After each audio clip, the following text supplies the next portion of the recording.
Hi there, I'm Renee Ritchie. I'm a role-playing game writer, specifically for the World of Darkness and Chronicles of Darkness through Onyx Path Publishing and By Night Studios.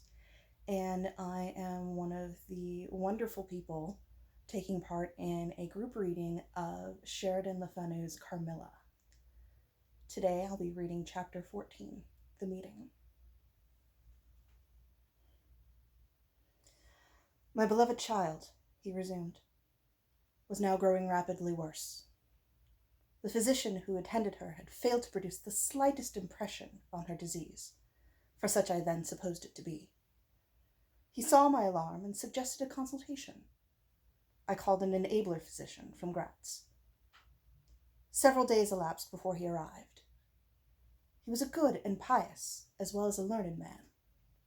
Having seen my poor ward together, they withdrew to my library to confer and discuss. I, from the adjoining room where I awaited their summons, heard these two gentlemen's voices raised in something sharper than a strictly philosophical discussion. I knocked at the door and entered. I found the old physician from Graz maintaining his theory. His rival was combating it with undisguised ridicule accompanied with bursts of laughter. This unseemly manifestation subsided, and the altercation ended on my entrance. "Sir," said my first physician, "my learned brother seems to think that you want a conjurer and not a doctor." "Pardon me," said the old physician from Graz, looking displeased. "I shall state my own view of the case in my own way another time. I grieve, Monsieur le General, that by my skill in science I can be of no use. Before I go, I shall do myself the honor to suggest something to you." He seemed thoughtful and sat down at a table and began to write. Profoundly disappointed, I made my bow, and as I turned to go, the other doctor pointed over his shoulder at his companion, who was writing, and then, with a shrug, significantly touched his forehead. This consultation then left me precisely where I was. I walked out into the grounds, all but distracted. The doctor from Graz, in 10 or 15 minutes, overtook me. He apologized for having followed me, but said that he could not conscientiously take his leave without a few words more. He told me that he could not be mistaken. No natural disease exhibited the same symptoms, and that death was already very near. There remained, however, a day, or possibly two, of life. If the fatal seizure were at once arrested, with great care and skill, her strength might possibly return. But all hung now upon the confines of the irrevocable. One more assault might extinguish the last spark of vitality which is every moment ready to die. "And what is the nature of the seizure you speak of?" I entreated. "I have stated all fully in this note, which I place in your hands upon the distinct condition that you send for the nearest clergyman, and open my letter in his presence, and on no account read it until he is with you. You would despise it else, and it is a matter of life and death. Should the priest fail you, then indeed you may read it."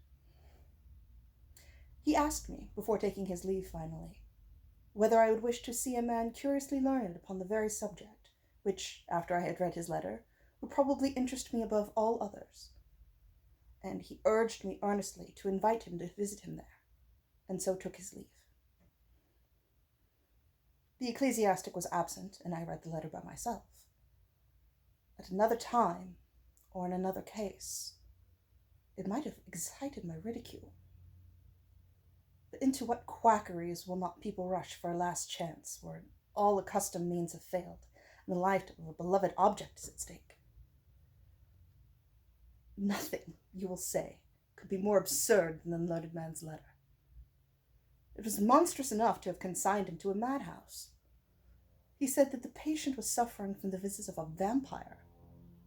The punctures with which he described as having occurred near the throat were, he insisted, the insertion of those two long, thin, and sharp teeth, which, it is well known, are peculiar to vampires.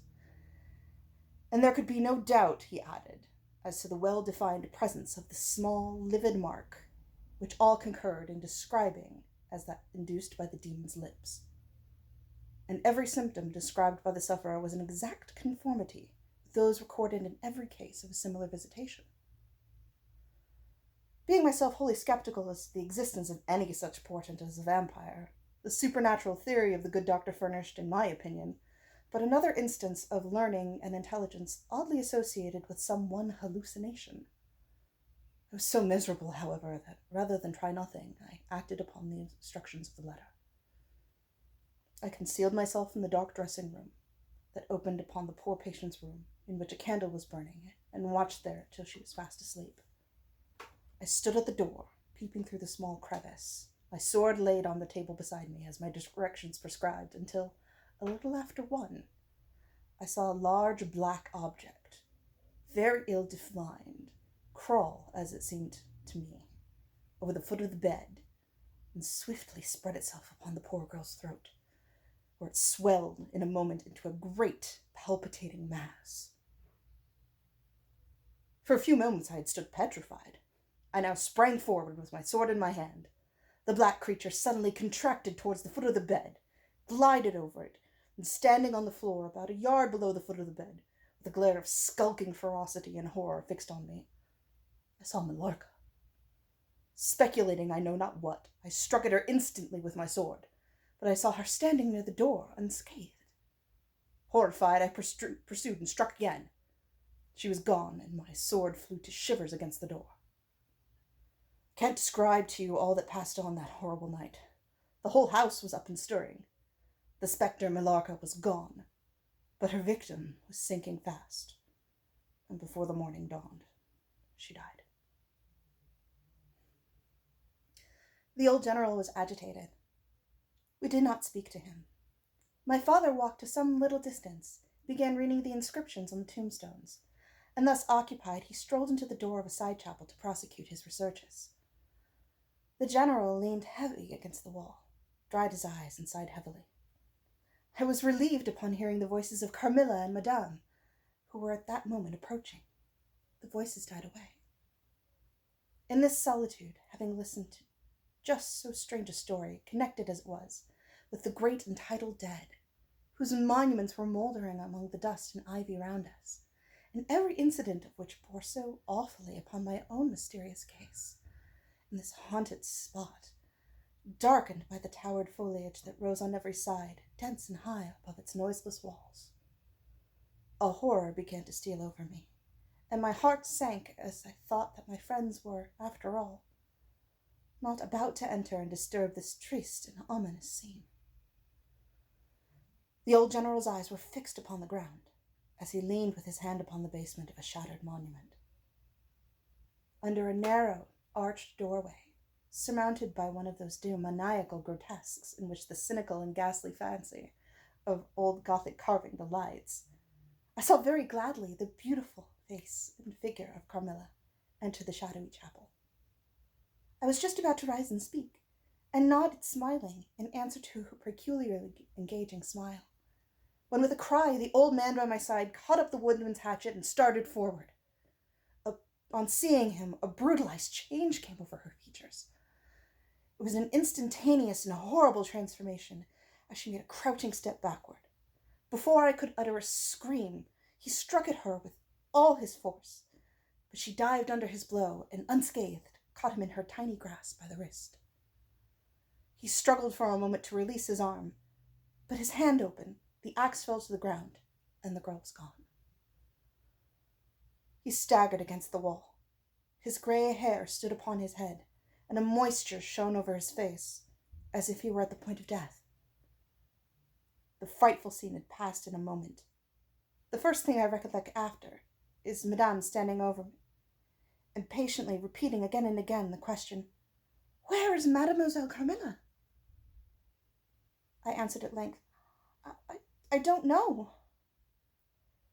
I can't tell. She went there." And I pointed to the door through which Madame had just entered. "Only a minute or two since."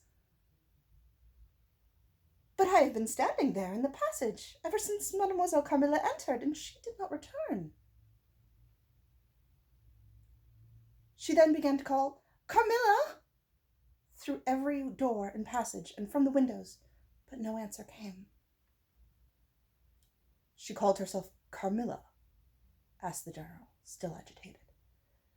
Carmilla, yes, I answered. Aye, he said. That is Milaka. That is the same person who long ago was called Mircalla, Countess Karnstein. Depart from this accursed ground, my poor child, as quickly as you can. Drive to the clergyman's house, and stay there till we come. Begone! May you never behold Carmilla more. You will not find her here. And stay tuned for tomorrow, where Erica Fassett will take us one step closer to the thrilling conclusion of the story of Carmilla. Be seeing you.